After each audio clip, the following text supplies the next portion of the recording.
Wala ka nang tatakbuhan, Luna. Huwag ka nang magtangkang tumakas. Mapapagod ka lang. Magbabayad ka, Rigor! Kayong lahat! Magbabayad kayo! Matapos ka naming dalhin sa langit, ikaw pa tong galit? Ha? Rigor, hindi ko kayang pumatay. May asawa at mga anak ko. Hindi ako pwedeng makulong. Gusto mo ba malaman ng asawa mong ginawa mo ngayong gabi? Ano pang hinihintay mo? Patay mo na!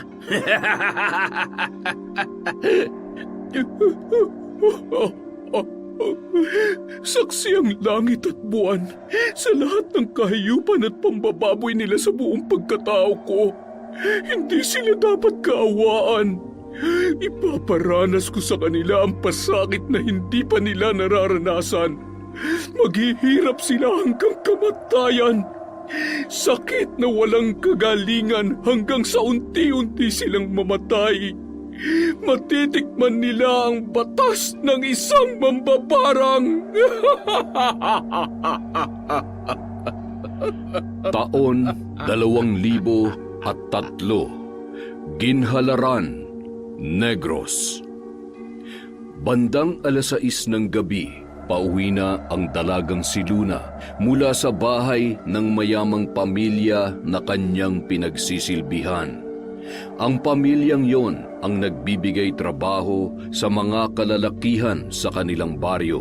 Malawak kasi ang kanilang pataniman ng tubo.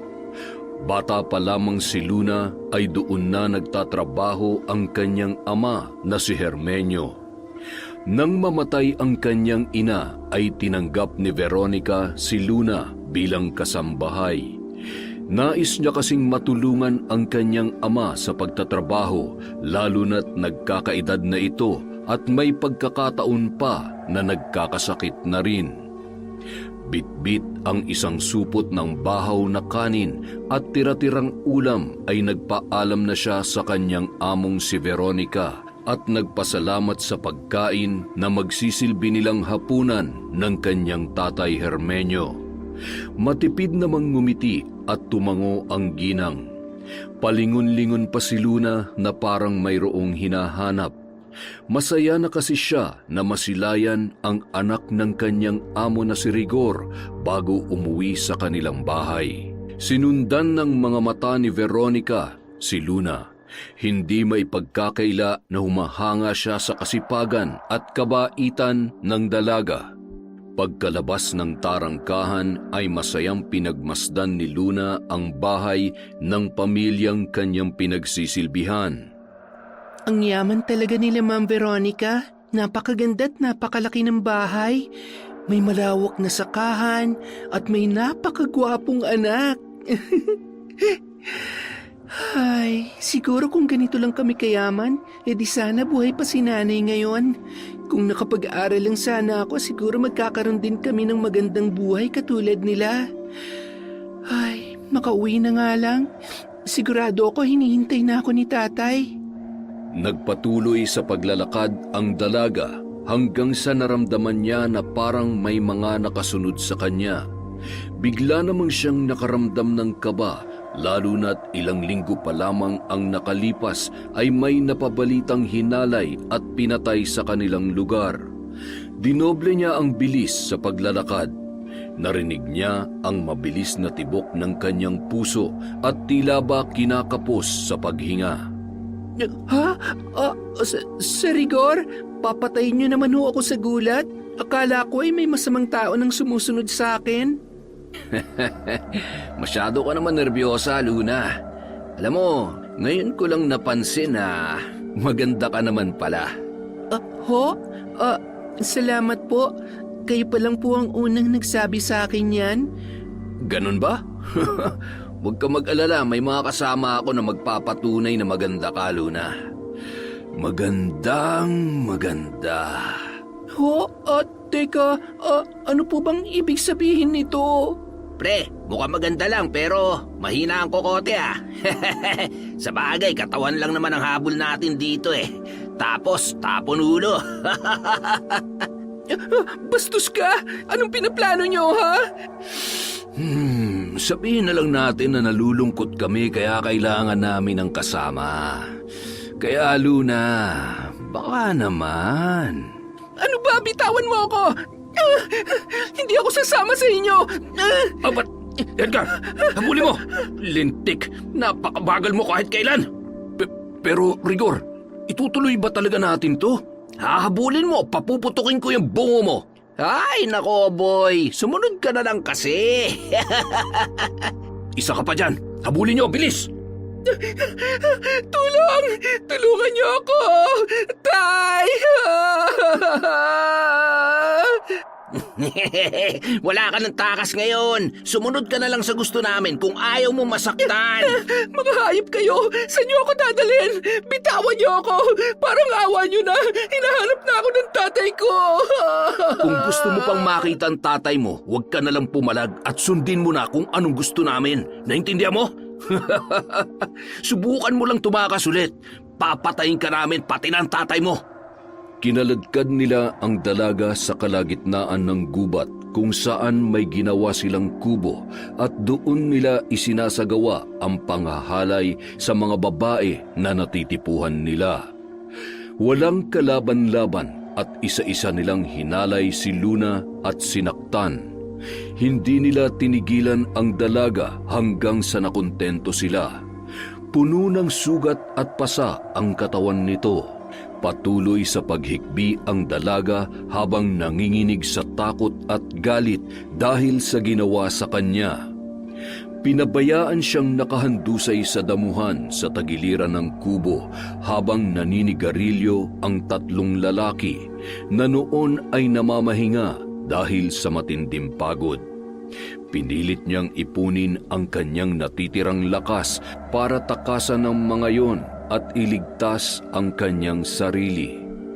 Wala ka ng tatakbuhan, Luna. Huwag ka na magtangkang tumakas. Mapapagod ka lang. Di ba, mga pre? Gusto pa yata masaktan ulit eh. Magbabayad ka, Rigor! Kayong lahat! Pagkatapos ka namin dalhin sa langit, ikaw pa tong galit? Paano mo kami pagbabayarin, ha? Isusumbong ba kami sa tatay mong ugod-ugod na? Kung unahin na kaya natin tirahin yung tatay nito, ano sa tingin nyo? Hayop ka! Huwag mong sasaktan ang tatay ko! Papatayin ko kayo! Papatayin ko kayo! Talaga? Paano naman, mahal kong Luna? Ha?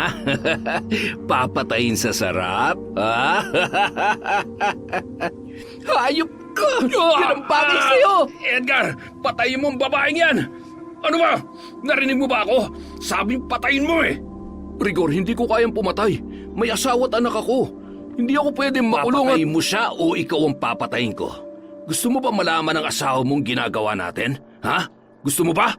Hindi. Ito na, gagawin ko na. Susunod ka rin naman pala eh. Nagmamatigas ka pa. Kaya mo na yan. Pagod pa ako eh. Ay... Parang awa mo na. Huwag mo silang susundin. Maawa ka sa akin. Pangako kapag pinatakas mo ako, hindi kita idadamay at patatawarin kita sa ginawa mo. Nagmamakaawa ako sa iyo. Patawarin mo ko, Luna. Kapag nagpadala ako sa awa ko sa iyo, mapapahamak ako pati na rin ang asawa at anak ko. Patawad.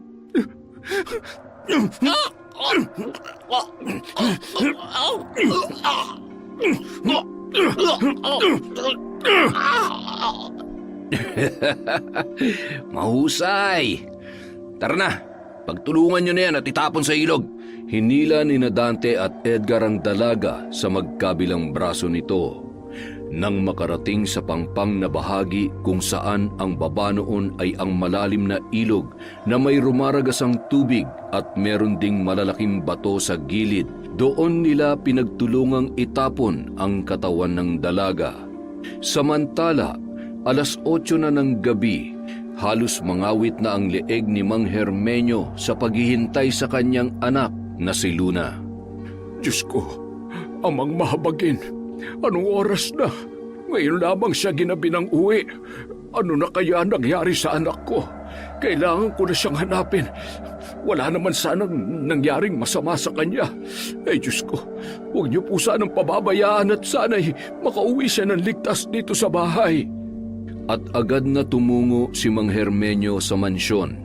Nadatnan niya pa sa labas ng bahay ang tatlong magkakaibigan na sina Dante, Edgar at Rigor na may kung anong pinag-uusapan at tumigil ang mga yun nang malapit na siya. "Oy, Mang Hermenyo, kayo po pala. Susunduin niyo po ba si Luna?" Oo. Narito pa ba siya? Kanina ko pa kasi siya hinihintay. 8:00 na wala pa rin siya sa bahay. Ganun po ba? Teka lang po at tatanungin ko si Mamang. Nako, Mang Hermenyo, baka naman po nakipagtanan ng dalaga nyo. Ba't huwag mo akong pinaglololoko, tatamaan ka nitong tungkod ko. Aray, inaatake pa naman ako ng rayuma. Biro lang ho yun. Mukha ho kasing masyado kayo nag-aalala kay Luna eh. Mamang, si Luna po, nakauwi na po ba siya? Abay, kanina pa siyang 6:00 umalis. Bakit? Hinahanap po kasi siya ni Mang Hermenyo. Hindi pa raw nakakauwi hanggang ngayon. Ay, ganun ba? Sandali nga. Saan ba pumunta ang batang yon? 8:00 na imposible namang hindi pa siya makauwi kung walang ibang pinuntahan.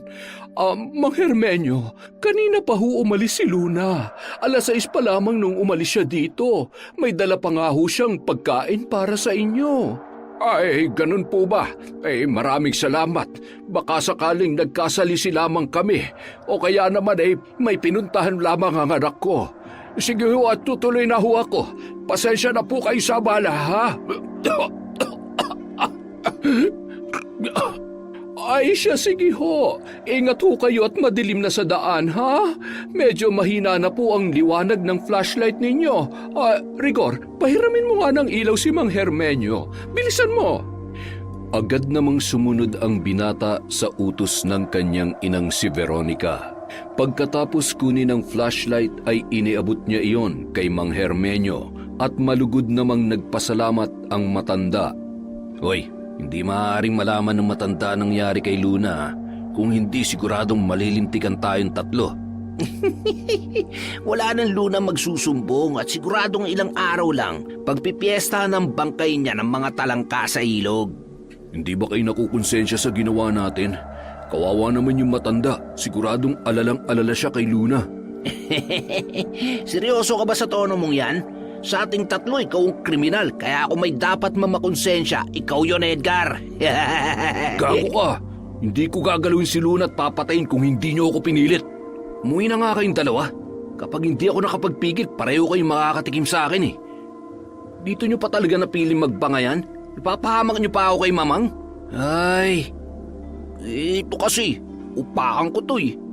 Napakamot ulo na lamang, sabay tumalikod sina Dante at Edgar. Mula naman sa bintana sa pangalawang palapag ng mansyon, pinagmamasdan ni Veronica ang kanyang anak na si Rigor. Napansin niya na tila hindi mapakali at palakad-lakad ang binata. Alam niya na may bumabagabag sa isipan ng kanyang anak nung mga oras na yon. Maya-maya, biglang gumuhit ang sunod-sunod na kidlat sa kalangitan, kasunod ang naghuhuramentadong kulog, hudyat ng nagbabadyang sama ng panahon at tiyak na malakas na ulan. Isinara niya ang bintana matapos makitang papasok na rin ang binata sa loob ng kanilang bahay. Bago matulog, sinilip niya si Rigor sa kwarto para kumustahin ito. Ngunit laking gulat niya na wala doon ang kanyang anak. Napalingon siya sa salaming bintana at napabuntong hininga, lalo na't bumuhos na nga ng tuluyan ang malakas na ulan at patuloy pa rin ang pagtama ng malalakas na kidlat sa kalupaan. Samantala, nung mga oras na yon, hindi pa rin tumitigil si Mang Hermenyo sa paghahanap sa kanyang pinakamamahal na anak na si Luna. Naglakas loob siyang suungin ang masukal na gubat. Nagbabaka sakaling matagpuan niya ang dalaga. Hindi niya rin mawari kung bakit tila ba may kung anong puwersang humahatak sa kanyang mga paa papunta roon. Nakita niya ang isang kubo, kaya naman kahit ramdam niya na ang pagod ay pilit niyang binilisan ang paglalakad. Hindi. Kay Luna ang tsinelas na ito. Sana ko ito. Luna! Luna! Luna, anak ko! Nasaan ka na? Anak ko! Anong ginawa niyo sa anak ko? Diyos ko! Luna!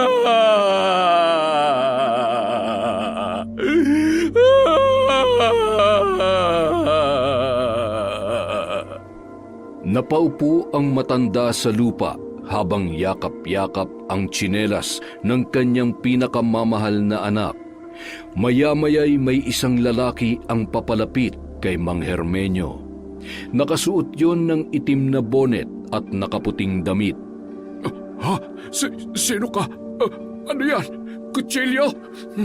Anong gagawin mo sa akin? Wag! Maawa ka! Kailangan ko panghanapin ang anak mo! Huwag mo akong sasaktan! Huwag ka lalapit! Nakikiusap ako sa iyo!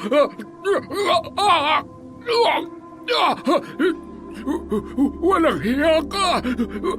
Wala kang puso!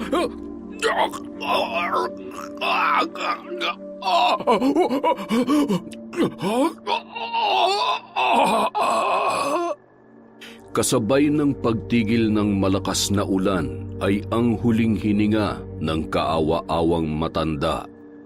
Hinila ng lalaki ang katawan ni Mang Hermenyo papunta sa pangpang.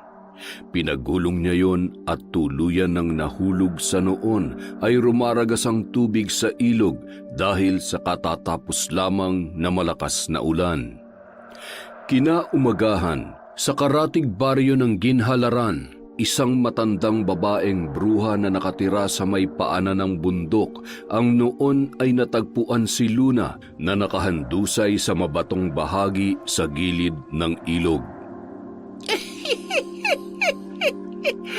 Magandang dalaga! Ikaw nga!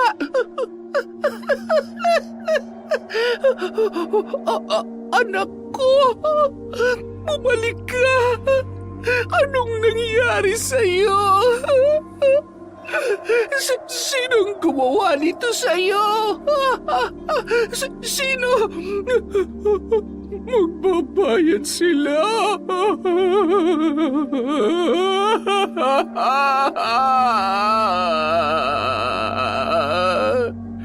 Kinatatakutan ang matandang bruha na kilala bilang mambabarang, kaya walang sino man ang nangangahas na pumunta sa liblib na lugar na yun.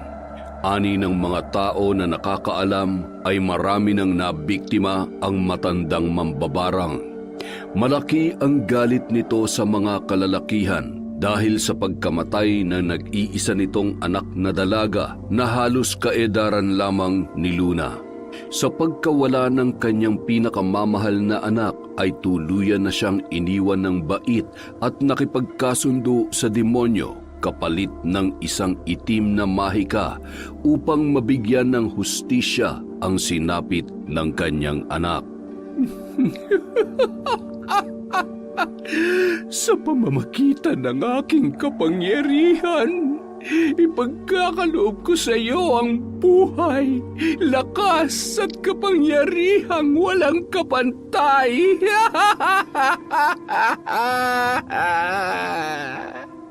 Samantala, si Luna naman. Tatay! Tay! Tulong!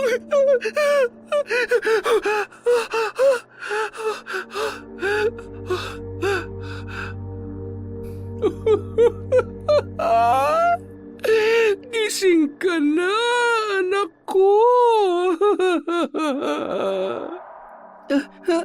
Nasaan ako? Sino ka at anong ginagawa ko dito? Si tatay, kailangan ko nang umuwi. Hinahanap na ako ng tatay ko. Kailangan kong puntahan si tatay. Baka saktan siya ng mga hayop sila. Pinaboy nilang pagkatao ko. Hindi ko sila mapapatawad.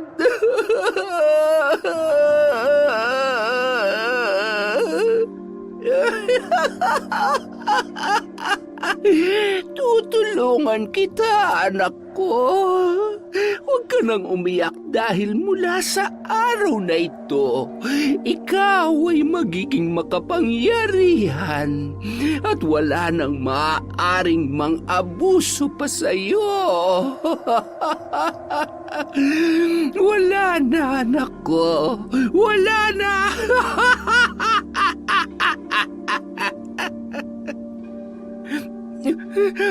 Paano niyo ho ako matutulungang gantihan ng mga taong gumahasa at sinubukan akong patayin? Anong klaseng nilalang ba kayo? Bakit ganyan ang itsura ninyo? Isa kong mambabarang, makapangyarihan at kaya kong pumatay. Papatayin natin sila.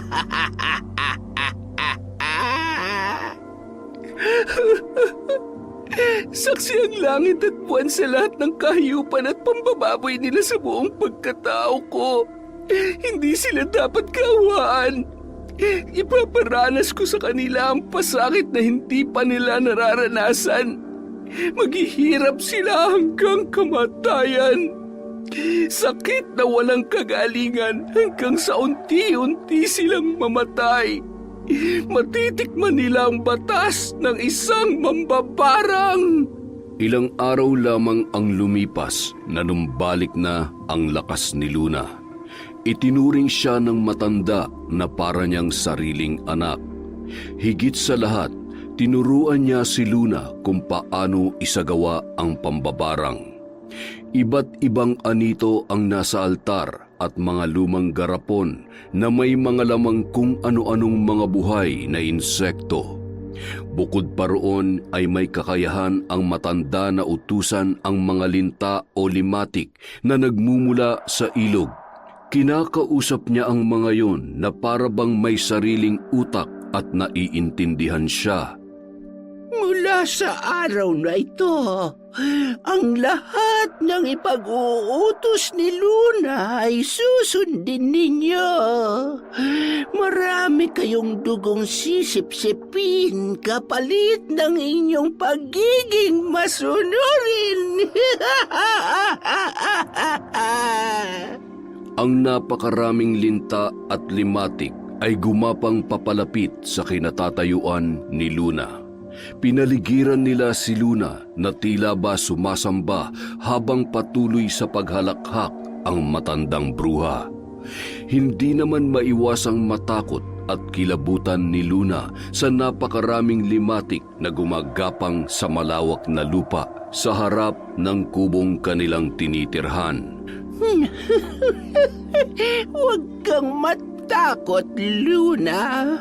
Ituring mo sila bilang kakampi dahil may isa sa katuparan nila ang ating paghihiganti. Nang sumunod na araw, nagising si Luna sa sigaw ng matandang bruha na animoy may nakitang kung ano mula sa di kalayuan. Agad naman napabalikwas si Luna at lumabas ng kubo. Papalapit pa lamang siya ay naamoy niya na ang nakasusulasok na amoy ng kung anong nabubulok na karne. Patay na siya.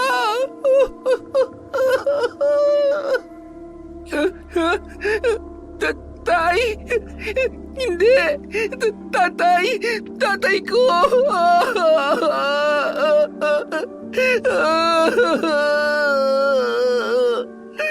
Magbabayad kayo!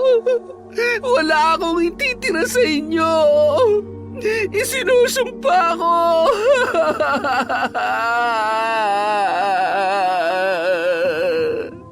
Nung mga oras na yon, biglang nanlisik ang mga mata ni Luna. Tuluyan na nga nabalot ng galit at paghihiganti ang kanyang puso. Yun ang mas nakapagpalakas ng kanyang kapangyarihan at patuloy na mag-uugnay sa kanya at sa itim na mahika. Ilang buwan ang nakalipas, tuluyan na rin na nakalimot ang mga tao sa pagkawala ni Luna at ng kanyang ama na si Mang Hermenio. Walang nakakaalam sa nangyari maliban sa mga taong may kagagawan. Isang gabi, nagising si Edgar dahil sa hindi magkumayaw na pag-iyak ng kanyang anak. Ay, pambihira naman. Ano ba naman at iyak ka ng iyak? Kakapalit ko lang ng lampin mo ah. Nagugutom ka na ba? Hay, akin na nga. Ako na magpapatahan dyan. Bumalik ka na sa higaan. Edgar, ang anak natin, lumuluha siya ng dugo. Ha? Ano? Diyos ko, ano nangyayari sa anak ko? Lumuwa ang mata ng sanggol, sabay tumilamsik ang napakaraming dugo. Ang bibig nito ay nagbulwak ng mabahong putik na kulay itim. Kasunod noon ay ang unti-unting paglaki ng tiyan ng bata. Natataranta ang mag-asawa lalo na nang tumigil na sa pag-iyak ang kanilang anak. Sinubukan nilang lumabas ngunit bigla namang bumuhos ang malakas na ulan na may kasabay pang napakalakas na hangin. Hindi na sila nagpumilit pang umalis dahil sa sunod-sunod na pagtama ng kidlat sa harapan ng kanilang bahay. Nangingitim na ang kanilang anak at nakakatakot na ang itsura nito. Inilapag nilang muli ang bata sa higaan habang humahagulgol ang mag-asawa. Delikado kung pipilitin nating lumabas. Baka tamaan tayo ng kidlat. Magdasal na lang tayo na tumila agad ang ulan. Teka, ano mga yan? Saan nanggaling ang napakaraming lintang yan? Hindi ko alam. Ano ba nangyayari? Edgar, yung bata. Kunin mo ang anak natin. Mag-iingat ka. Umalis ka na, mahal. Iwanan mo na ako dito. Iligtas mo ang sarili mo. Hindi. Magkakasama tayong aalis ng buhay sa bahay na ito. Magsaboy ka ng asin. Bilisan mo. Ayan. Edgar, bakit? Hindi. Bakit hindi lang humihinga ang anak natin? Diyos ko, kung sinisingil niyo ako sa lahat ng mga kasalanang nagawa ko, bakit kailangan madamay pang anak ko?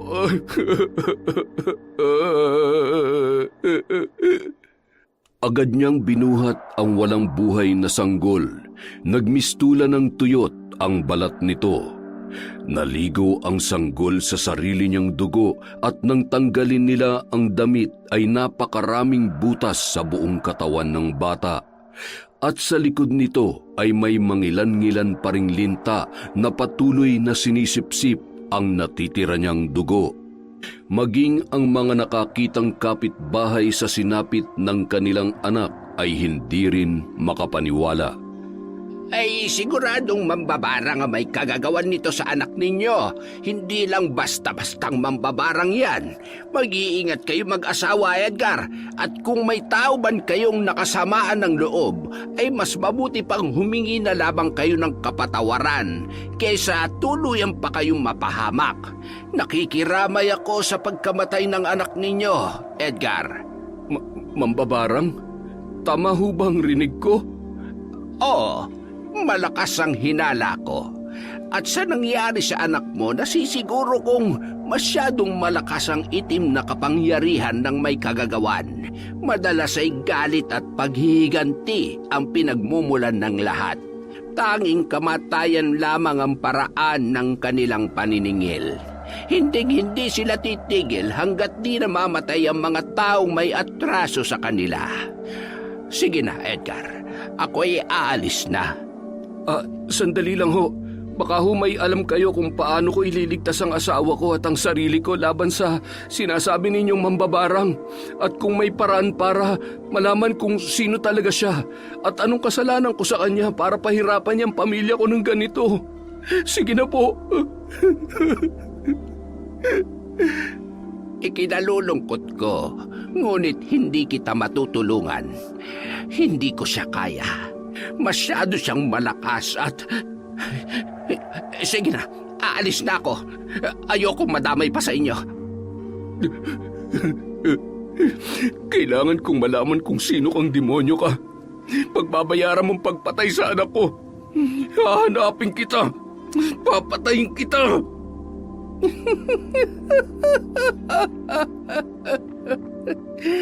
Nagsisimula pa lamang ako, Edgar.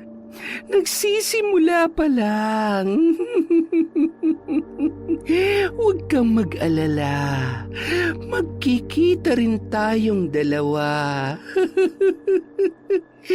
Magmamakaawa ka rin sa'kin hanggang sa huli mong hininga.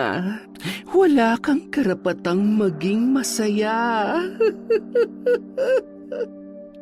Naging usap-usapan sa buong baryo ang tungkol sa pambabarang sa anak ni Edgar.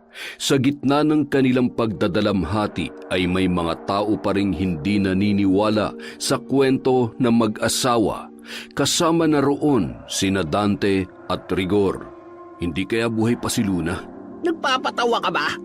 Paano buhay pa? Pinatay mo na nga siya, di ba? Hindi lang yun, tinapon pa natin sa ilog. Teka, ano ba't biglang sumagi yan sa kokote mo? Hanggang ngayon ba inuusig ka pa rin ng konsensya mo? Pero hindi imposible. Pakiramdam ko may kinalaman yung ginawa natin kay Luna sa nangyari sa anak ko. Sabi nung matanda na nakausap ko, matinding galit daw at mambabarang daw ang may kakayahang gumawa ng ganun. Naniniwala ako dahil saan naman manggagaling ang napakaraming lintang yun? Yung pagluha niya ng dugo at pagluha ng mga mata niya. Demonyo lang ang may kayang gumawa nun. Huwag kang ampraning. Baka naman gumagawa ka lang ng kwento o di kaya naman ay masyado ka na nagpapatalo dyan sa guni-guni mo. Ano bang tinira mo, ha? Hindi ako gumagawa ng kwento. Kung ayaw niyong maniwala, nagsasayang lang pala ako ng oras dito. Huwag lang sanang umabot sa punto na kayo na mismo makakita at makaranas ng mga sinasabi ko. Ba't gagong yun? Nilayasan tayo? Siyempre, pikon eh. Sa tingin mo, bro, nasaan na kaya si Tanda?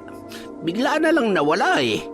Hindi kaya mangkukulam ngayon at iisa-isahin niya tayo dahil sa ginawa natin kay Luna? Mas sira ka pala eh. Alam mo, kalokohan lang ang lahat na sinasabi nyo. Hindi mangyayari yan. Siguradong sigurado ako. Mangkukulam man siya o hindi, wala na siyang magagawa. At yung ginawa natin kay Luna, walang sino man makakaalam nun. Itatak mo yan dyan sa kukote mong hilaw. Nagtatagis ang bagang habang inaalala ni Edgar ang gabing pinilit siyang isama ni Dante at Rigor para isagawa ang plano kay Luna. Dahil sa may malaking halaga siyang utang kay Rigor ay hindi niya magawang tumanggi at alam niya kung paano magalit ang binata. Hindi man siya itinuturing bilang tunay na kaibigan, nananatili siyang sunod-sunuran dahil natatakot siya sa mga pagbabanta ni Rigor. Pakagat na ang dilim nang makarating siya sa kanilang tahanan. Ilang hakbang na lamang yun papasok sa kanilang pintuan. Nagmamadali na siyang lumakad. Nagpalingon-lingon siya nang biglang bumigat ang bawat hakbang ng kanyang mga paa na tila ba may kung anong kumukontrol sa mga ito. Sinabayan pa yon ng malamig na ihip ng hangin na nagdulot ng pangingilabot sa buo niyang katawan.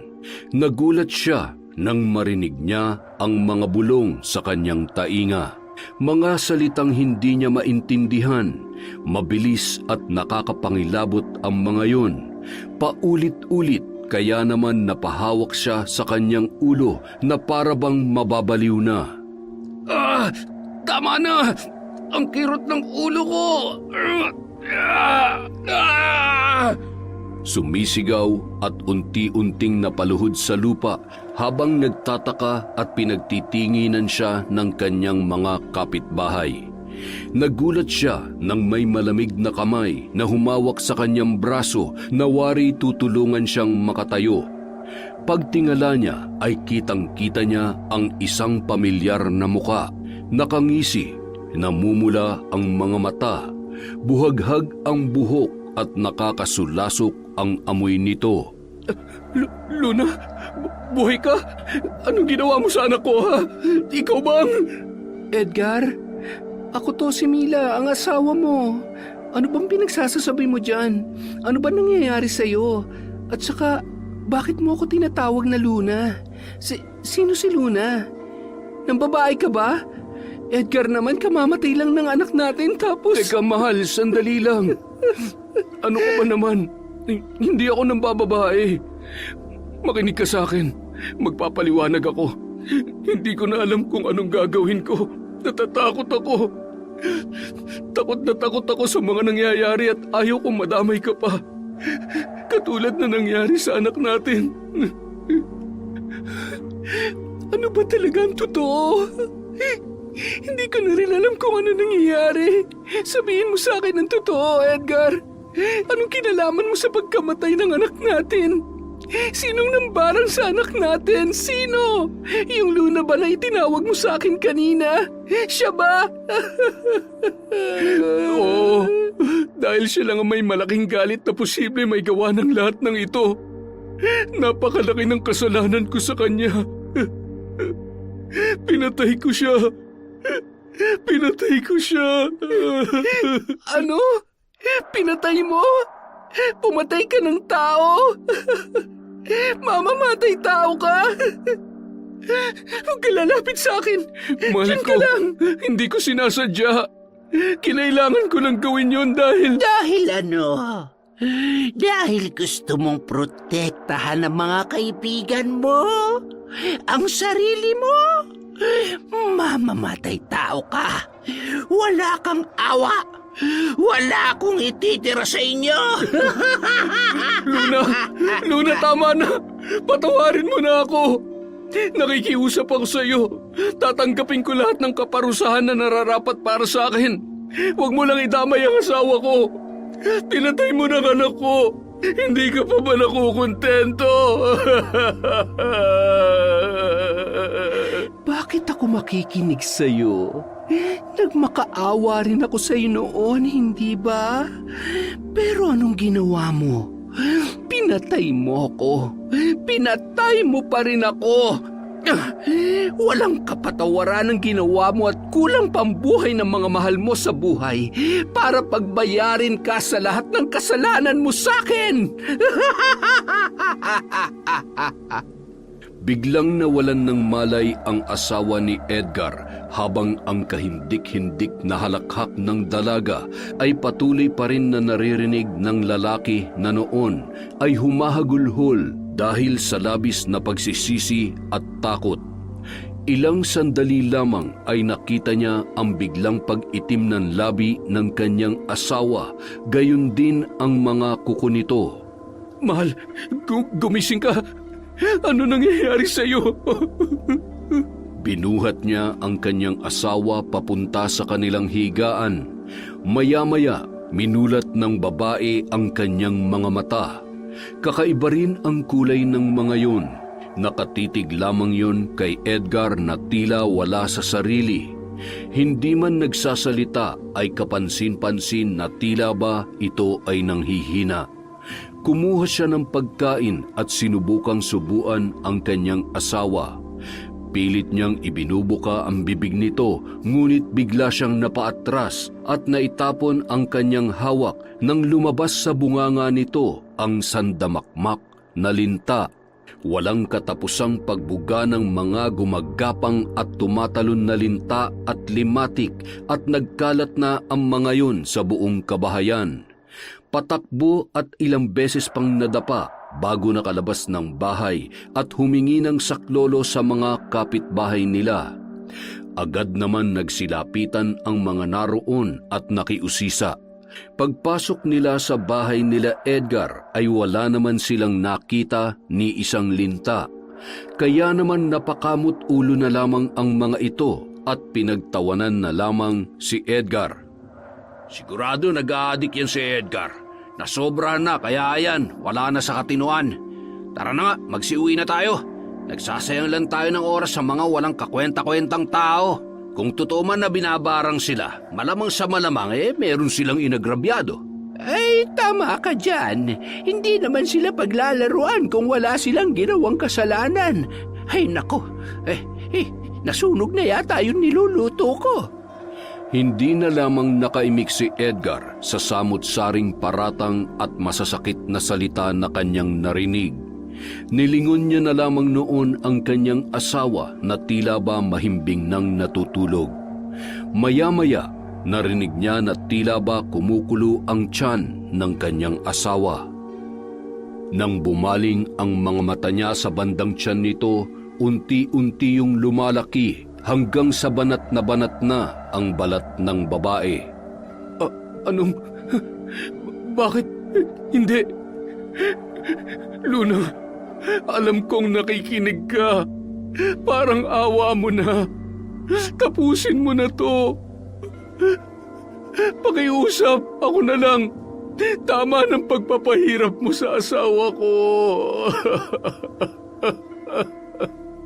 Samantala, sa kubo ng matandang mambabarang, Tingnan mo, Nanang, kung paano siya magmakaawa ngayon. Huwag kang mag-alala, Edgar. Ngayon din ay tatapusin ko na ang paghihirap ng asawa mo. Dahil papatayin ko na siya katulad ng ginawa ko sa anak mo. Sa pamamagitan ng aming mga alagad at lakas ng kapangyarihang itim, saksi ang buwan, ngayon din ay tapusin na ang buhay ng asawa ng aking kaaway. Biyakin ang tiyan ng babaeng yan at sipsipin ang lahat ng dugong nananalaytay sa kanyang katawan. Pahirapan siya! Pahirapan siya! Sige, sipsipin niyo pa!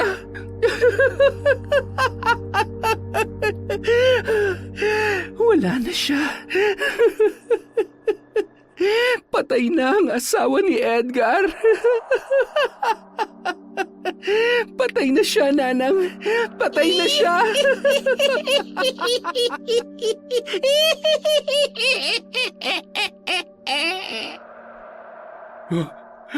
Mila? Hindi. Asawa ko. Hayop ka, Luna. Demonyo ka. Asawa ko.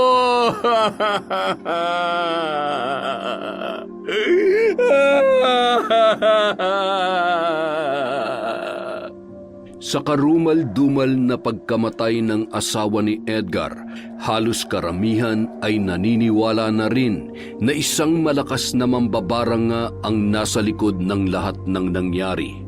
Hindi pa natapos ang pagpapahirap ni Luna sa lalaki, kaya naman ang bawat gabi at ang bawat pagpikit ng mga mata ni Edgar ay naging isa ng malaking bangungot para sa kanya. Dahil hindi na makatulog ay tila ba tuluyan na siyang nawala sa kanyang katinuan. Psst! Uy! Dante! Psst! Nandiyan na siya. Isusunod ka na niya. Ha? Edgar? Ano ba nangyayari sa'yo? Bakit ba ganyan ang itsura mo? Napakabaho mo naman. Ano ba sinasabi mong naandyan na? Sino ba yun? Si Luna. Buhay siya. Papatayin niya tayo. Papatayin niya tayo lahat. Ikaw nang isusunod niya. Magtago ka na, dali. Bilisan mo. Gago? Tigilan mo nga ako. Kahit wala ka na sa katinuan dyan, papatulan kita, makakita mo. Umuwi ka na at maligo ka. Ayusin mo rin yung bibig mo at baka pati sikreto natin may kanta mo pa. Malilintikan ka talaga kay Rigor. Ayan na siya! Nasa likod mo! Galit siya! Papatayin ka niya! Nabaliw na nga talaga. Makaligo na nga para masarap ang tulog ko mamaya. Ay! Habang naliligo si Dante, may narinig siyang mga yapak. Maya-maya, biglang may kumatok ng 3 beses sa pinto. Nakaramdam siya ng kakaibang kaba, lalo na't wala namang ibang nakatira sa bahay na yun, kundi siya lamang. Teka, sino yan, ha? Rigor? Edgar? Ikaw ba yan? Nang walang sumagot ay unti-unti niyang binuksan ang pinto at sumilip, ngunit wala naman siyang nakita kahit na anino. Muli niyang isinara ang pinto at nagpatuloy sa pagsasabon ng kanyang buong katawan, lalong-lalo na sa kanyang muka. Halos mapalundag siya nang biglang nagpatay-sindi ang ilaw at may nagtatangkang magbukas ng pinto. Ano ba? Kanina ka pa. Hindi ako nakikipaglokohan sa'yo, ha? Patapusin mo lang muna ako sa paliligot, makakatingin ka talaga sa akin. Malamang sa malamang bumalik ang siraulong Edgar na to, ha? Teka. Teka. Bakit ang gaspang ng mukha ko? Bakit napakaraming kulugo ng mukha ko? Hindi ito maaari! Kasabay ng kanyang pagsigaw ay nabasag bigla ang salamin. Napasandal siya sa pader at napalunuklaway sa nakitang imahe na nasa kanyang harapan. Basa ang mahabang buhok, nakatungo at unti-unti nitong inaangat ang kanyang ulo. Luna? Paanong... Kumusta? Namiss mo ba ako? Gusto mo bang ipaalala ko sa iyo ang gabing pinagsawaan mo ang bawat parte ng katawan ko? Ngayon, ikaw naman ang paglalaruan ko. Ano gagawin mo sa akin? Luna, maawa ka. Pinagsisisihan ko na lahat yun. Sinungaling! Sinungaling ka! Mananagot ka hanggang sa huling hininga. Pandidirihan ka at katatakutan ng mga taong makakakita sa'yo. Magdurusa ka!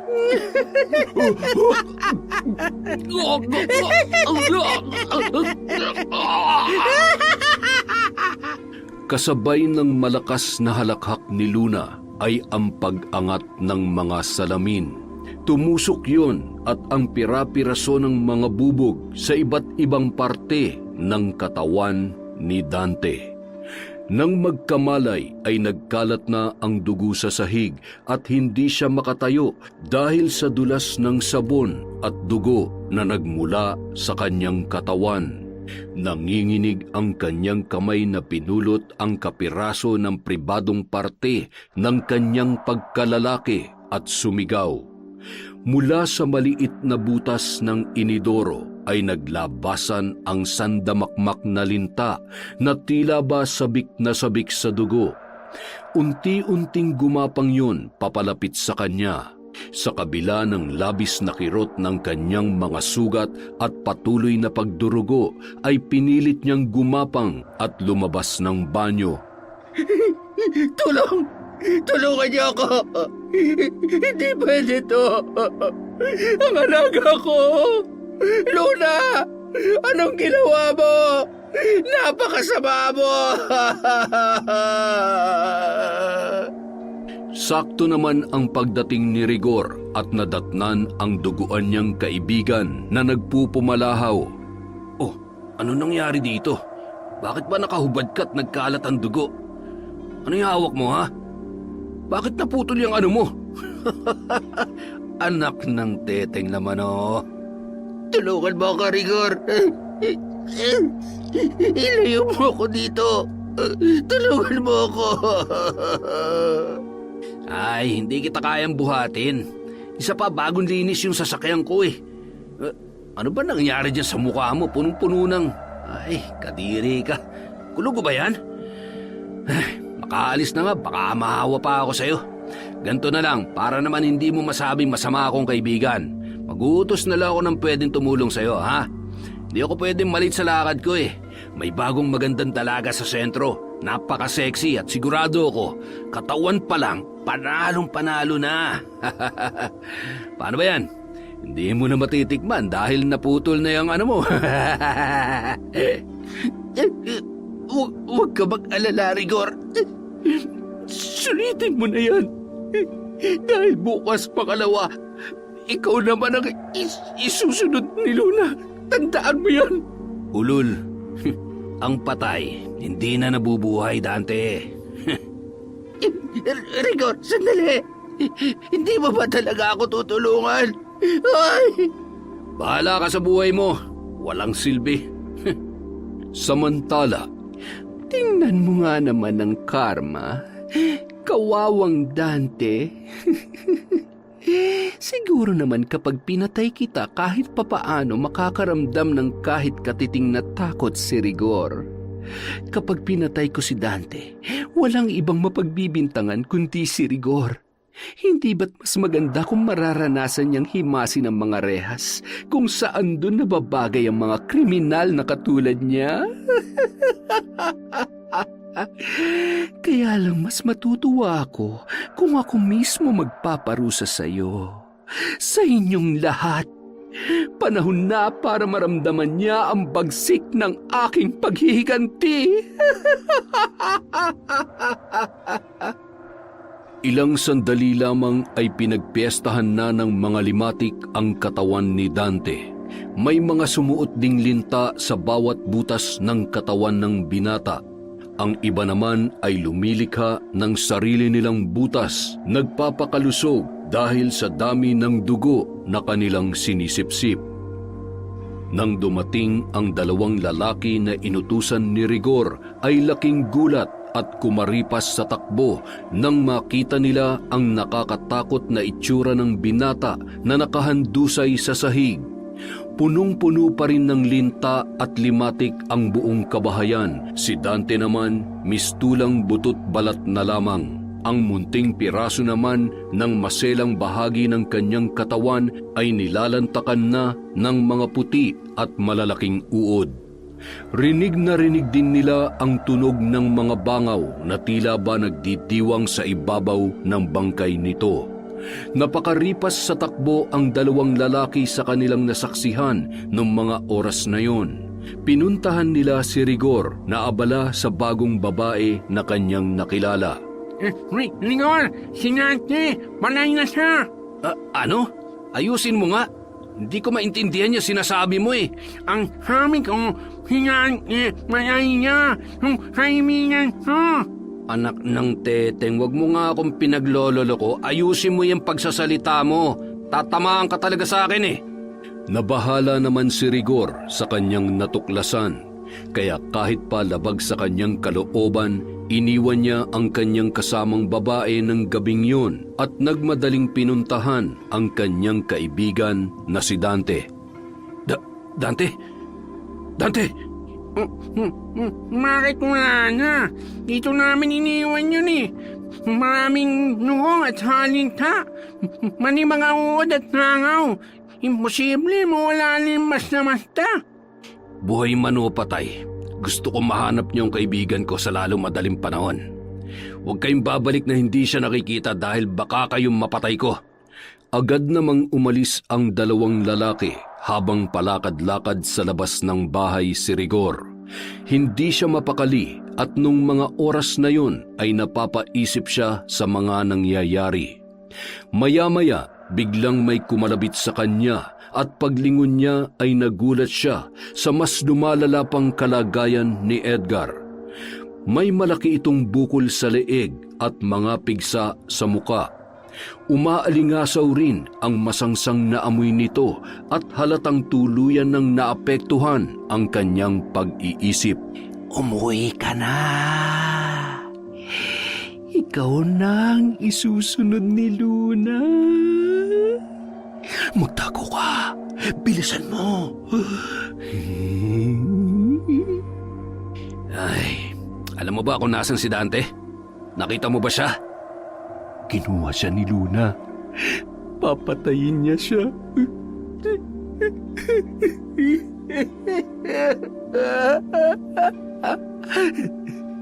Papatayin niya tayong lahat. Alam mo ba kung nasan siya? Sabihin mo na. Nandyan lang siya. Nakita ko siya. Nakita ko siya. Edgar! Sandali! Mabilis na kumaripas si Edgar ng takbo papalayo. Ramdam ni Rigor ang takot na nararamdaman nito. Alam niyang wala sa katinuan si Edgar, ngunit hindi niya maiwasang isipin na lahat ng mga nangyayari sa mga kaibigan niya ay may kinalaman sa paghihiganti ni Luna kung sakaling buhay pa nga ang dalaga. Lumipas ang ilang araw, hindi pa rin nila nahahanap si Dante. Hindi na rin nakikita pang pagala-gala si Edgar. Mas lalong nabahala si Rigor, kaya naman pinag-iisipan niya kung paano mapipigilan si Luna sa kung anumang pinaplano ng dalaga. Isang gabi sa loob ng kanyang kwarto, hawak ni Rigor ang kanyang kutsilyo. Nakangisi siyang tinititigan yun. Ilang buhay na rin ang tinapos noon at hinding-hindi siya magdadalawang isip na gamitin yon para protektahan ang kanyang sarili. Rigor, ano na naman ang binabalak mo? Anak naman, tama na yan. Alam niyo naman na hindi ako papatay ng walang dahilan. Alam niyo rin na lahat gagawin ko para protektahan kayo at ang sarili ko. Mamang, kung hindi ko pinatay si tatay noon, malamang sa malamang araw-araw niya pa rin tayong sinasaktan. Isa pa, wala namang makakaalam at yun naman ang importante. Tsaka, di mo naman ako pababayaan hindi ba? Anak, alam ko na hindi lang tatay mo ang naging biktima mo. Alam ko dahil ilang beses kitang nakitang duguan at balisa. Anak, sabihin mo sa akin ng totoo. May kinalaman ka ba sa pagkawala ni Luna at ng tatay niya? Kay Dante, ikaw ba? Pinatay mo rin ba sila? Oo, pinatay ko si Mang Hermenio. Ginawa ko yun dahil natakot ako na malaman ng mga taong ginawa namin kay Luna. Amang, gulong-gulo ko nun. At yun lang ang naisip kong paraan para iligtas ang sarili ko. Pero yung kay Dante, wala akong alam doon. Hindi rin ako naniniwalang patay na siya, pati na rin si Edgar. Pinaglalaruan lang ako ni Luna. Tinatakot niya lang ako. Ano ba kasi ang ginawa niyo kay Luna? Pinagsamantalahan niyo ba siya? Pinatay niyo ba si Luna? Ha? Sabihin mo ang totoo.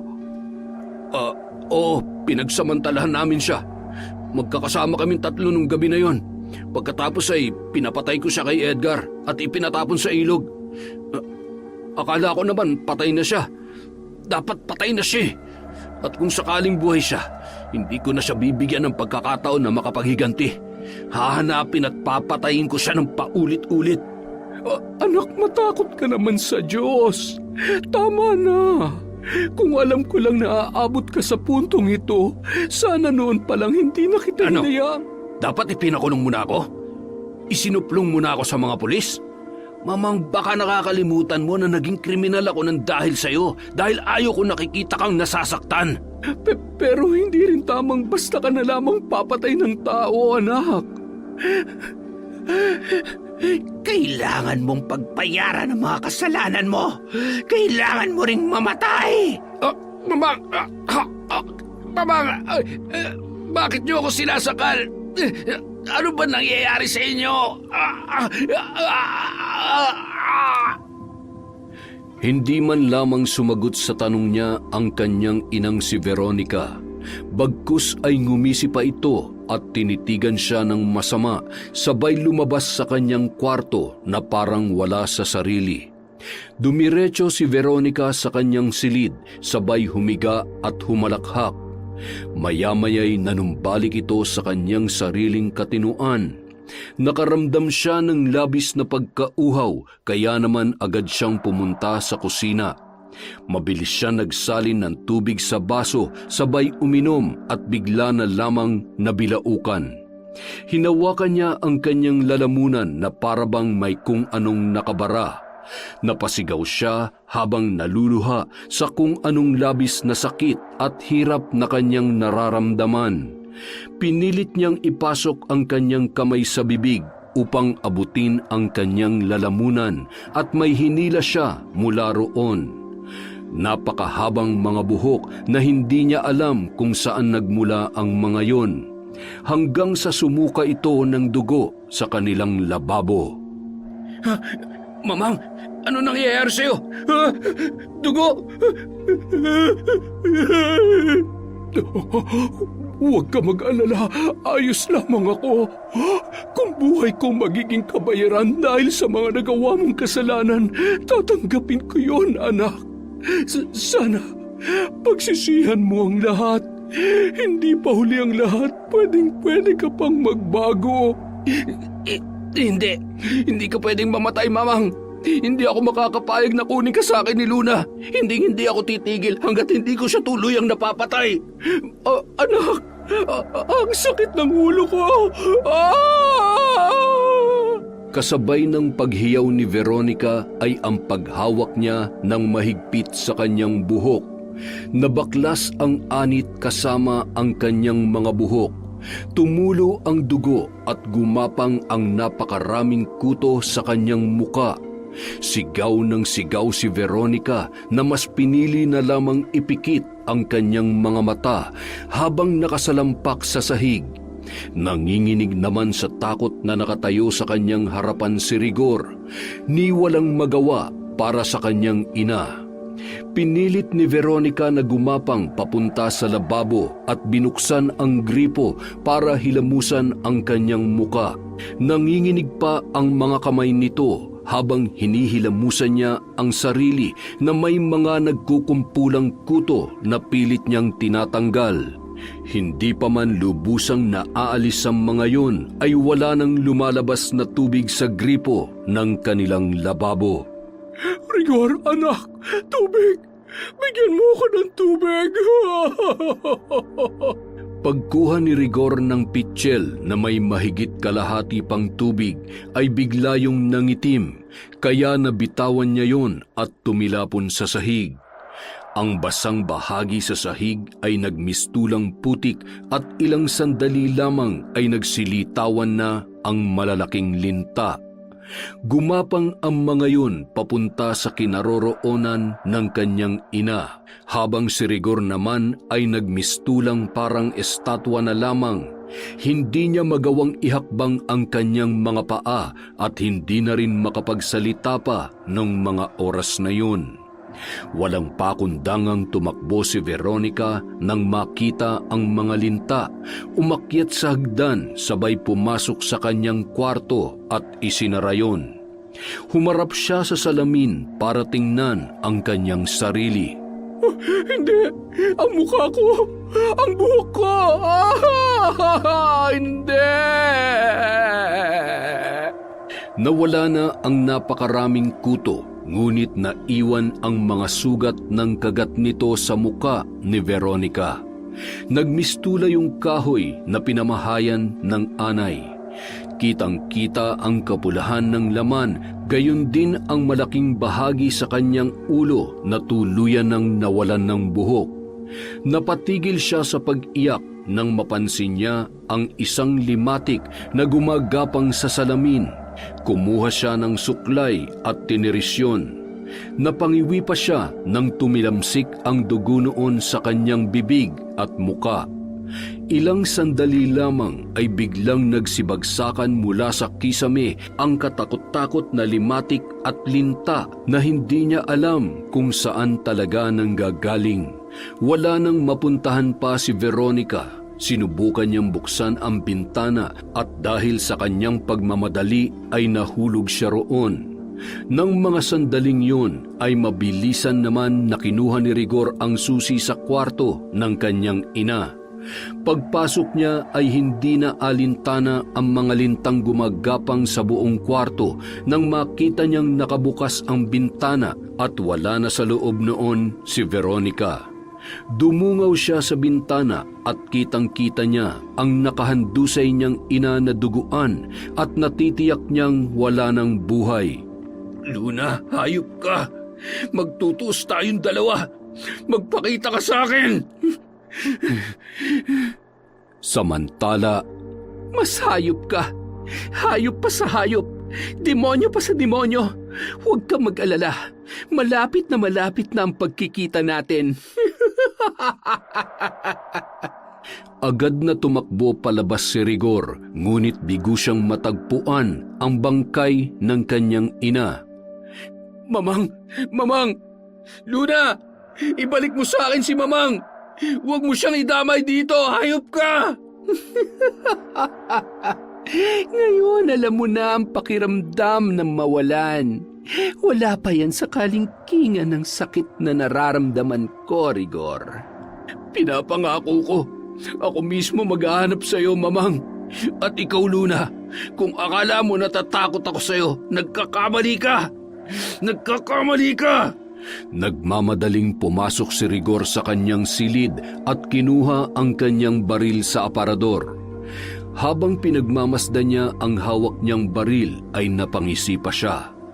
Isa na lamang ang nasa isipan niya noong mga oras na yun. Mahanap kung saan nagtatago si Luna at tapusin na ang dalaga. Humarap pa siya sa salamin ng tukador habang pinagmamasdan ang kanyang sarili.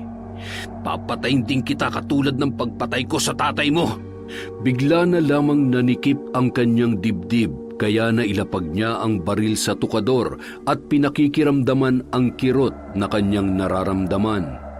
Kirot na tila ba tinutusok ng karayom hanggang sa unti-unti siyang nahihirapang huminga. Nang muli siyang tumingin sa salamin ay nakita niya ang duguang muka ni Luna. Magulo ang buhok, basang-basa at gutay-gutay ang damit. Hindi mo ako madadaan sa pananakot mo, Luna. Kung talagang gusto mong gumanti sa akin, huwag sa ganitong paraan. Magpakita ka sa akin. Harapin mo ko. Wala kang awa. Mamamatay tao ka. Ilang sandali lamang paglingon niya ulit ay nakita niya si Mang Hermenyo, duguan at hawak nito ang nakatarak na kutsilyo sa kanyang tagiliran. Anong ginagawa mo dito? Di ba patay ka na? Pinatay na kita. Huwag kang lalapit sa akin kung hindi, babarilin kita. Humakbang siya paatras, sabay kukunin na sana ang kanyang baril, ngunit wala na yon sa kanyang pinaglagyan. Hanggang sa naramdaman niyang umaangat ang kanyang sariling kamay papunta sa kanyang leeg. Hindi niya yun magawang pigilan hanggang sa sinasakal niya na ang kanyang sarili. Pilit niyang nilalabanan ang puwersang yun hanggang sa nagpagulong-gulong na siya sa sarili niyang higaan. Halos lumabas na ang kanyang dila sa lakas ng kanyang pagkakasakal. Nawalan si Rigor ng malay. Madaling araw na nang siya ay magising at hindi niya maimulat ang kanyang mga mata. Kumikirot yun, kaya naman kinapa niya.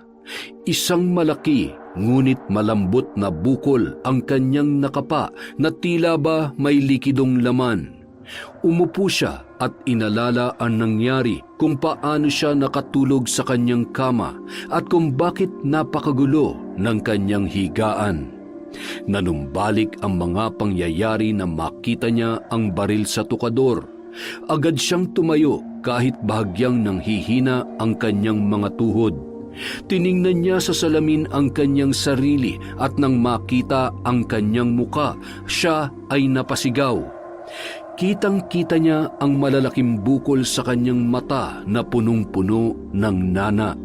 Nanginginig ang kanyang kamay sa galit at akma niya na sanang hahawakan yon nang bigla yung pumutok at kumalat sa buo niyang muka, sabay dumaloy papasok ang nana sa kanyang bibig. Nang malasahan niya yun ay napatakbo siya sa banyo at sumuka.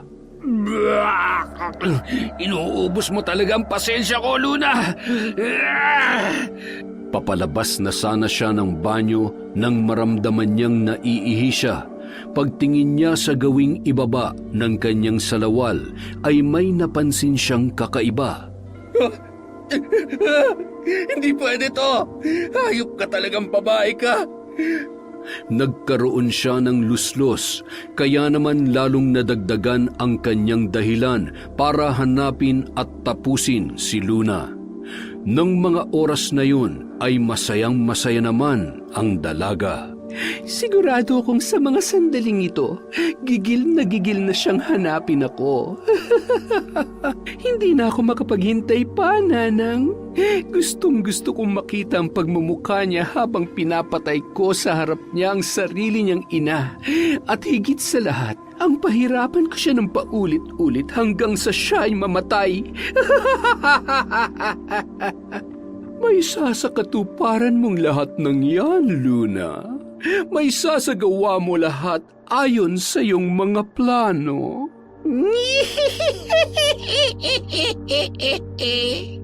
Maya-maya sila ay napatigil nang marinig ang kaluskos mula sa labas ng kanilang kubo. Sabay silang lumabas at nang makita nila ang lalaking nasa kanilang harapan ay napangisi na lamang si Luna. Nababatid niyang may maganda itong balita. Kumusta, Edgar? Nagawa mo ba ng maayos ang iniutos ko sa'yo? Opo, nagawa ko na po. Mabuti naman, may maganda rin palang pakinabang ang pagiging masunurin mo. Sa pagkakataong ito, may isa ka pang dapat gawin. Alam mo na kung anong ibig kong sabihin. Makakaalis ka na. Pagsapit ng umaga, nakahanda nang umalis si Rigor. Pinagmasdan niya pa ang kanilang mansyon. Ipinangako niya sa kanyang sarili na babalik siya ng buhay kasama ang kanyang ina. Pagharap niya ay nakita niya si Edgar. Nakita ko si Dante, pati ang nanay mo. Kinuha sila ni Luna. Papatayin kami ni Luna. Tumakas ako sa mambabarang na yun. Patunayan mo na nagsasabi ka sa akin ng totoo, Edgar. Ituro mo sa akin kung saan naninirahan si Luna at lahat ng alam mo. Tapusin na natin siya bago niya pa tayo maunahan sa kung anong sunod niyang gagawin. Halika na. Sasamahan kita. Agad na umalis at naglakad sina Edgar at Rigor. Buong-buo ang loob niya para masagot ang mga tanong niya tungkol kay Luna at sa lahat ng mga nangyari sa kanyang ina at kaibigan. Dumaan sila sa may hirap na bahagi sa tagiliran ng ilog. Mabato, matarik at napakalayo. Dahil sa layo ay hindi niya maiwasang makaramdam ng pagod. Hindi niya naman maipaliwanag kung bakit tila may kakaiba kay Edgar na kasama niya nung mga oras na yon. Napakabilis ng paglakad nito na tila ba hindi man lamang nakakaramdam ng kahit nakatiting na pagod ang lalaki. Siguraduhin mo lang na hindi mo sinasayang ang oras ko, Edgar, ha? Dahil kapag nagkataon, pasasabugin ko yung bungo mo gamit ang baril na to. Huwag ka mag-alala, malapit na tayo. Magkikita na ulit kayo ni Luna. Matapos ang mahigit 5 oras na paglalakbay mula sa kanilang kinatatayuan ay natatanaw na nila ang kubo kung saan nakatira ang matandang bruha at si Luna. Ikinasana ni Rigor ang kanyang baril at hinihintay ang paglabas ng dalaga. Siguradong nandyan si Mamang. Tatapusin na kita, Luna. Si Luna nga, at sino yung matandang mukhang bruha na yan? Siyang tumutulong kay Luna.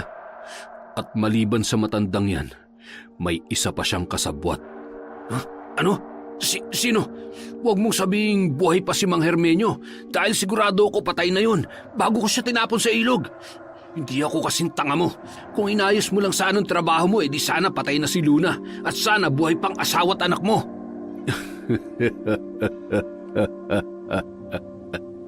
Pwede ba tumahimik ka? Ano bang nakakatawa sa sinabi ko, ha? Dahil mas tanga ka sa akin.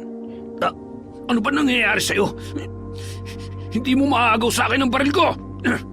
Hindi sa lahat ng oras panalo't nakakaangat ka, Rigor. Ikaw ang punot dulo ng lahat ng ito. Magbabayad ka! Akin na yung baril!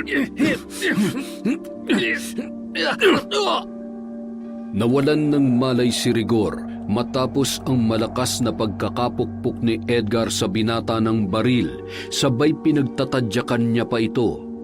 Tumawa ito ng malakas, lalo na nang mapansin ang ibabang bahagi ng kanyang dating kaibigan.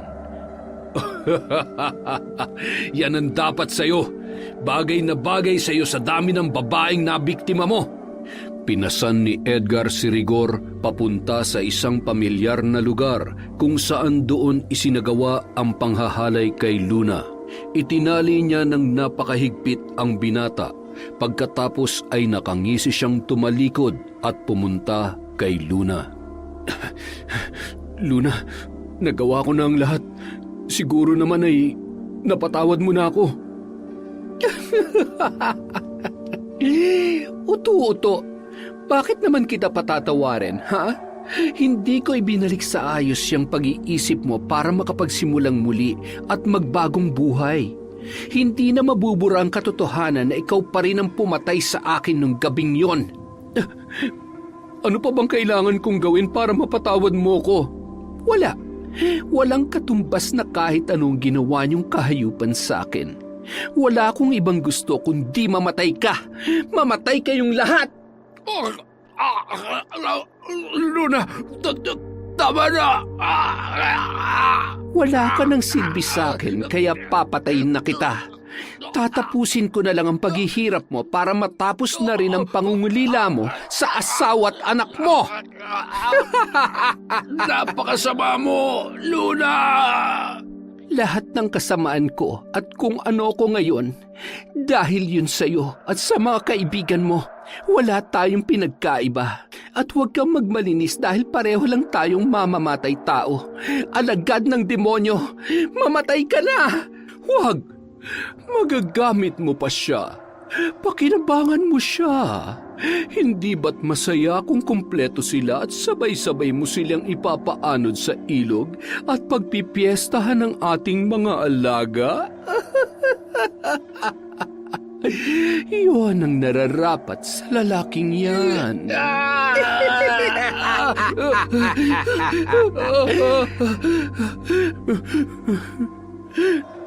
Ano pong ipapagawa niyo sa akin? Bantayan mo sila at hintayin mo ako sa gubat. Siguruhin mong hindi ka matatakasan ni Rigor, ha? Opo, masusunod po. Kita mo naman, anak. Wala na siyang magagawa kundi ang sundin ka hanggang sa kanyang katapusan. Mamaya, mangyayari na ang pagkakataon na matagal ko nang hinihintay.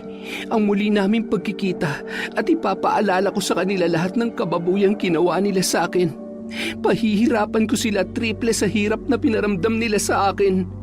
At si Rigor, magbabayad siya sa pagpatay niya kay tatay. Magbabayad siya. Pagsapit ng gabi, nagising si Rigor sa biglaang pagbagsak ng ulan. Sinabayan pa yon ng malakas na kulog at kidlat at pabugso-bugsong hangin. Napakadilim sa buong lugar kaya hindi niya gaanong maaninag ang buong paligid. Hindi niya maigalaw ang kanyang katawan sa tibay ng pagkakatali sa kanya. Hayop ka, Edgar. Kapag nakawala ako dito, magtago ka na kahit san sulok pa ng mundo. Sisiguruhin kong papatayin kita. Isa kang traidor. Nanginginig na si Rigor dahil sa sobrang lamig.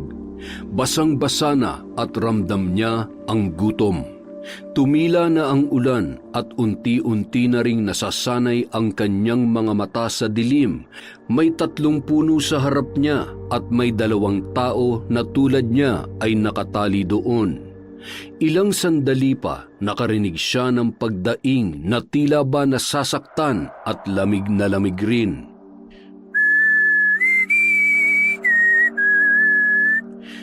Hoy, Aling Veronica, kaya pa ba? Nagugutom ka na ba? Nauuhaw? Huwag kang mag-alala kapag nagising na ang anak mo, siguradong mawawala na yung gutom mo, pati na rin yung paghihirap mo. Ay, nakalibre kayo ng ligo ah. Mukhang mabango kayo ngayon ah. Mukhang maganda pa rin naman ang hubog ng katawan nyo kahit medyo... Hayop ka, Edgar. Anong ginagawa mo sa nanay ko? Mapapatay talaga kita. Paano mo naman magagawa yan hindi mo nga kayang kalaga ng sarili mo? Kung ako sa'yo, mananahimik na lang ako. Huwag kang mag-alala, hindi ko naman pwedeng tuluyan tong nanay mo. Ipaparanas ko lang din sa kanya yung ginawa mo kay Luna. Napaluha na lamang si Veronica habang pinagsasamantalahan ni Edgar. Humihiyaw naman sa matinding galit si Rigor dahil sa sinasapit ng kanyang ina. Magbabayad ka, Edgar. Napakasama mo. Pagbabayarin ko kayo ni Luna.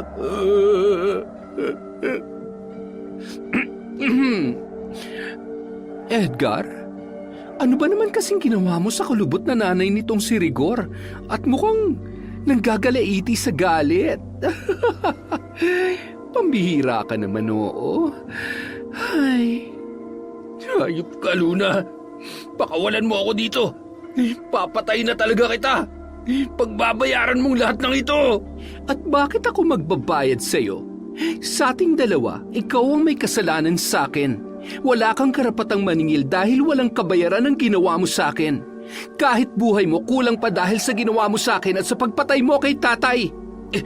Hindi ko pinagsisisihan na pinatay ko ang tatay mo. Ah, ganon ha?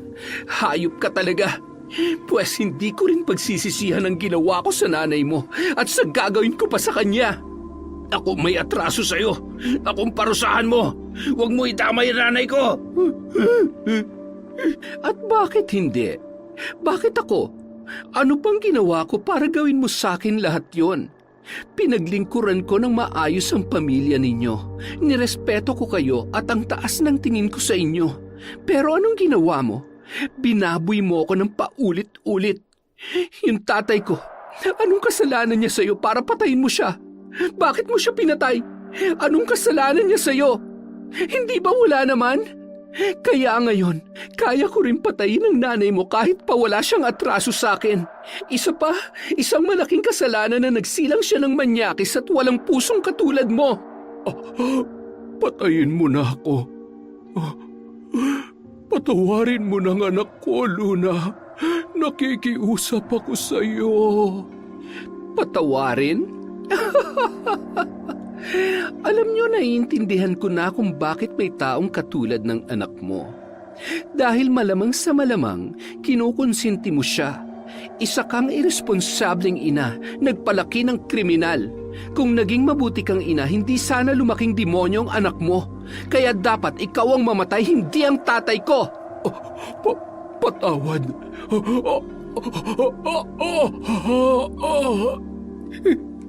Mamang! Mamang! Mamang ko!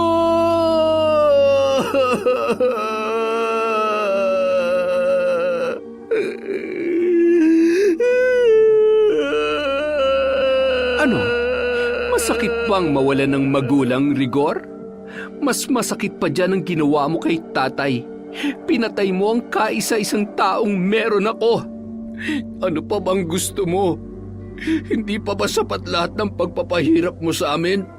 Mula sa pambabarang at ngayon sa pagpatay mo kay Mamang. Wala ka nang pinagkaiba sa akin. Mamamatay tao ka rin.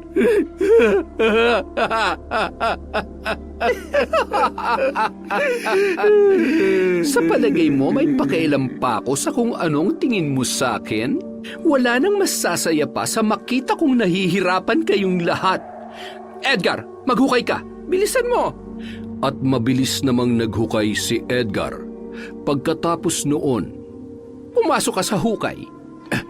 Ano bang ginawa mo? Bakit naging sunod-sunuran sa si Edgar? Pakialamero. Pwede ba manood ka na lang? Huwag kang mainip dahil hindi ka karapat-dapat sa hukay. Sa totoo lang, biktima mo lang din si Edgar. Ang malas niya dahil nakipagkaibigan siya sa'yo. Sana buhay pang asawa at anak niya at hindi niya naranasang maging sunod-sunuran sa'yo kahit labag sa kanyang kalooban. Ito na lang talaga magagawa ko para sa kanya. Isa pa, malaki ang pakinabang niya sa akin kaya kung sakaling matalo mo siya, edi may maayos na siyang libingan. Anong ibig mong sabihin? Ano ba talagang plano mo? Huwag ka na magtanong. Edgar, tama na yan. Kalagan mo at upakan mo tong si Rigor. Babuyin mo ang buong pagkatao niya hanggang sa magsawa ka. Babalikan kita. Siguruhin mong magagawa mo ng maayos ang inuutos ko sa'yo, ha? Ano ba? Bitiwan mo ako. Nasisiraan ka na ba? Ginagamit ka lang ng babaeng yan. Papatayin ka rin niya. Makinig ka sa akin. Huwag mo siyang sundin. Magkaibigan tayo. Tayo dapat ang magkakampi. Hindi kita kaibigan. Si Luna lang ang susundin ko. Siya lang. Huwag ka nang pumalag. Gusto mo rin naman to, hindi ba? Anong pakiramdam na ikaw naman ang nasa ganyang katayuan, ha, Rigor? Umalis ng panandalian si Luna. Hila-hila ang katawan ni Veronica papunta sa kanilang kubo. Pagdating doon ay masaya siyang sinalubong ng matanda na labis namang natuwa sa kanyang dala. Ang dugo ng babaeng yun ay gagamitin ng matandang bruha para mas mapalakas pa ang kanyang kapangyarihan. At gagawin niya ang pag-aalay sa kanyang kinikilalang Diyos kung saan nagmumula ang kanilang kakayahang mambarang at dahilan kung bakit nananatiling malakas at buhay pa ang kinikilala niyang anak na si Luna. Agad ding umalis si Luna para balikan sina Rigor at Edgar, gayon din ang wala ng buhay na si Dante. Bago yun, bumulong siya bilang paanyaya sa mga alagad niyang linta. Nang makarating siya sa may kubo ay nagulat siya dahil wala na roon si Rigor. Dahan-dahan siyang naglakad papunta sa may hukay at pagtingin niya ay naroon si Edgar. Puno ng saksak ang katawan nito at wala ng buhay. Hayop na yon. Mga alagad kong linta. Limatik, hanapin niyo siya. Ibalik niyo siya dito. Bilisan niyo, siguradong hindi pa siya nakakalayo.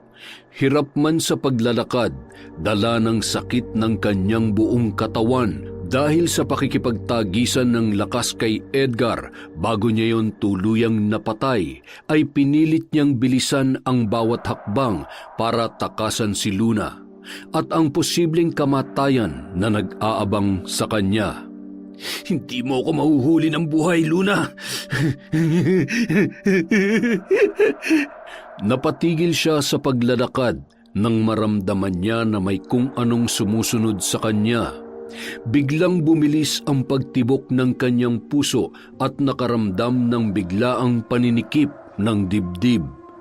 Bumilis ng bumilis ang kanyang paghinga hanggang sa nagkanda bangga-bangga na siya sa kakahuyan sa gitna ng madilim na gubat habang naglalakad paatras.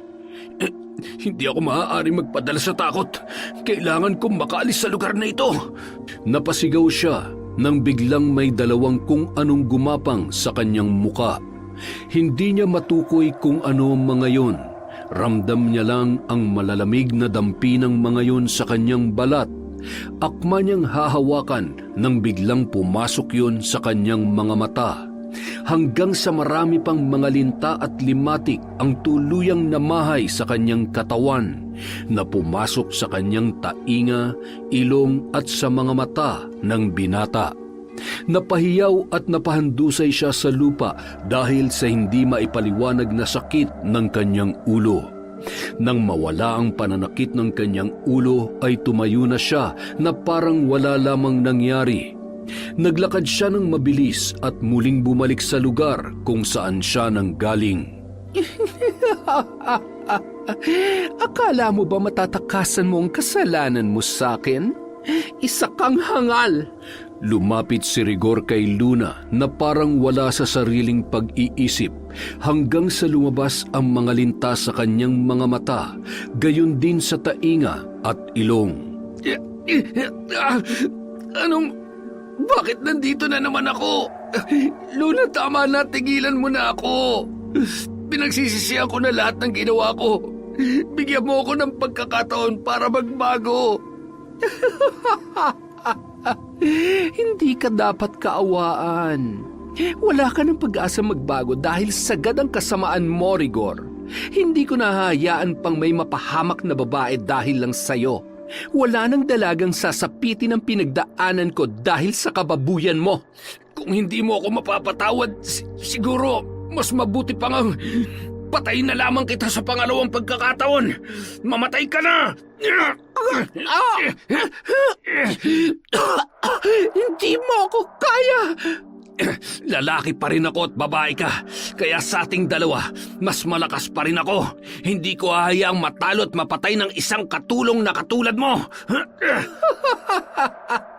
At sino ka para maliitin ako? Tingnan na lang natin kung anong magagawa ng pera mo. Anong ginagawa mo sa akin? Aray! Tama na! Tama na?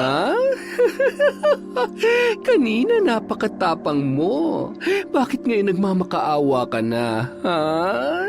Masakit ba? Kulang pa yan. Aray ko! Bakit naman doon pa? Oops! Ay, oo nga pala. Meron nga pala akong pasabog na sorpresa para sa'yo.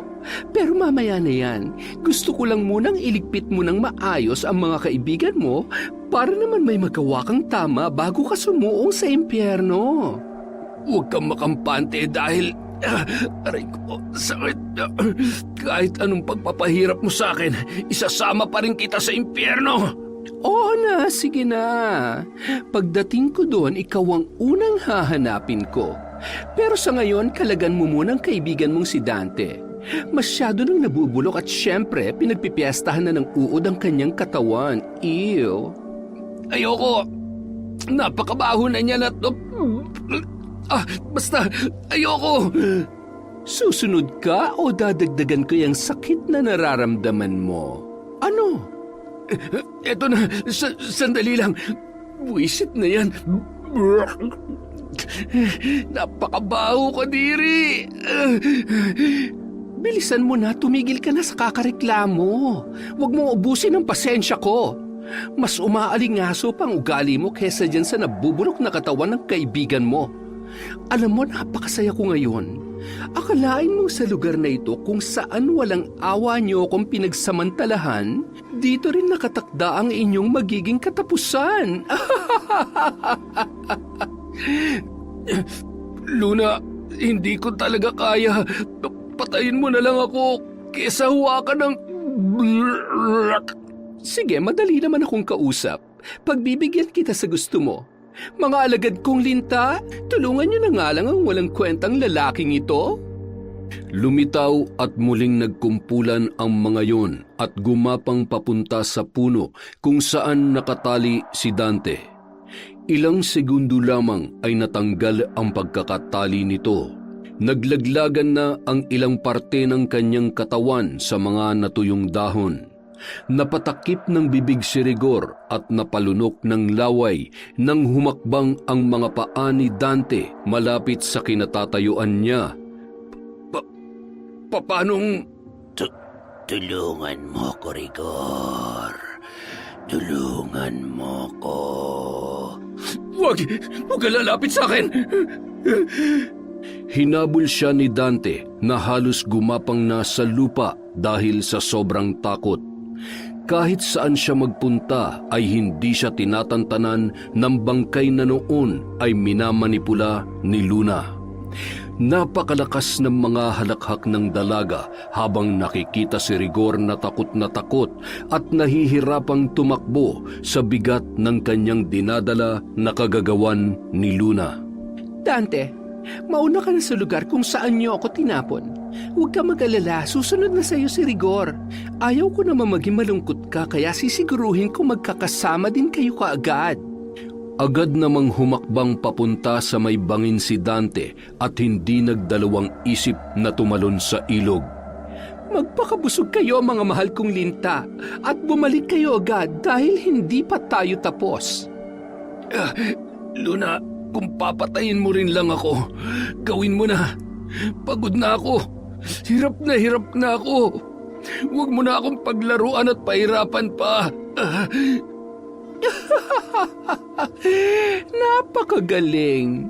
Nakakaawa ka naman.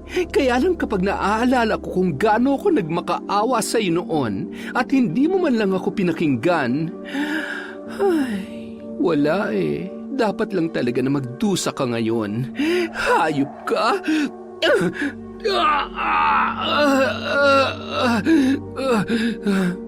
Oops, pasensya na.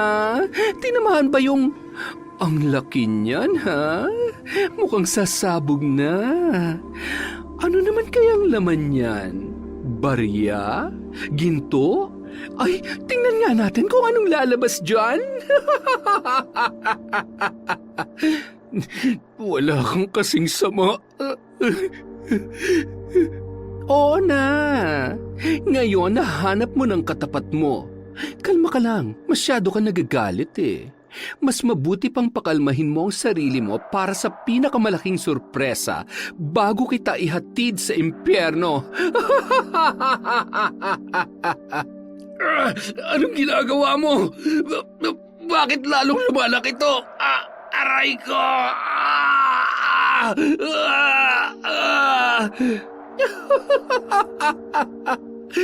Palagi kasi ang kinakati para mabigyan hustisya lahat ng babaeng ginahasa at pinatay mo. Panahon na para sa aking huling pasabog. Wag!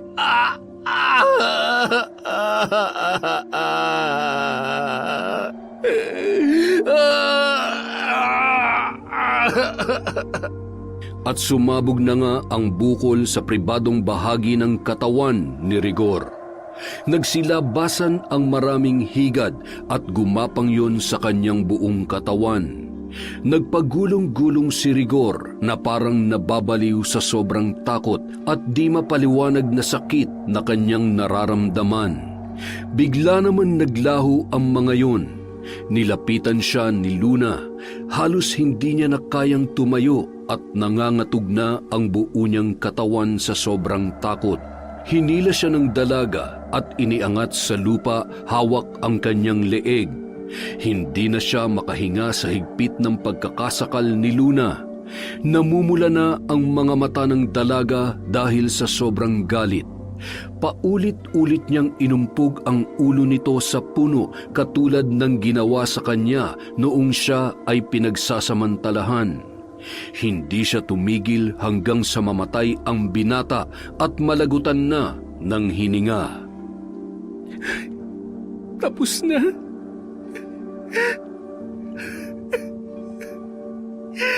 Tatay, naipaghiganti na rin kita sa wakas. Kailangan mo ring maranasan kung anong ginawa mo sa tatay ko. Kaya itong dapat sa'yo.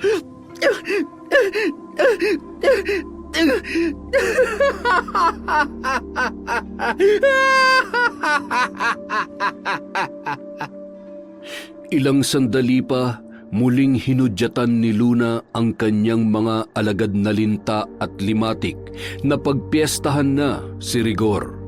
Nagpupunas ng luha habang tinatabunan ni Luna ang katawan ni Edgar. Patawad. Nilingon niya ang katawan ni Rigor na pinamumugaran na ng mga linta. Napangisi siya sabay nagpahid ng luha. Tumayo siya at walang kasing bilis na kinaladkad yon papuntang bangin at pinagulong sa pangpang papunta sa rumaragasang tubig sa ilog. Ilang malalakas na halakhak ang kanyang pinakawalan bago siya nakaramdam ng panghihina na hindi niya na maipaliwanag. Anong nangyayari sa akin? Ngayong natapos mo na ang paghihiganti mo, ikinalulungkot ko pero kailangan kong tuparin ang pangako ko sa ating Panginoon. Ang kapalit noon ay ang hiram mong buhay, Luna. Mahal na mahal kita, anak.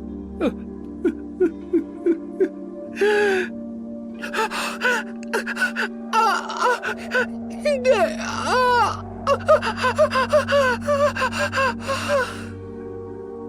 At tuluyan na ngang namayapa ang dalaga sa kabila ng lahat ng kanyang pinagdaanan.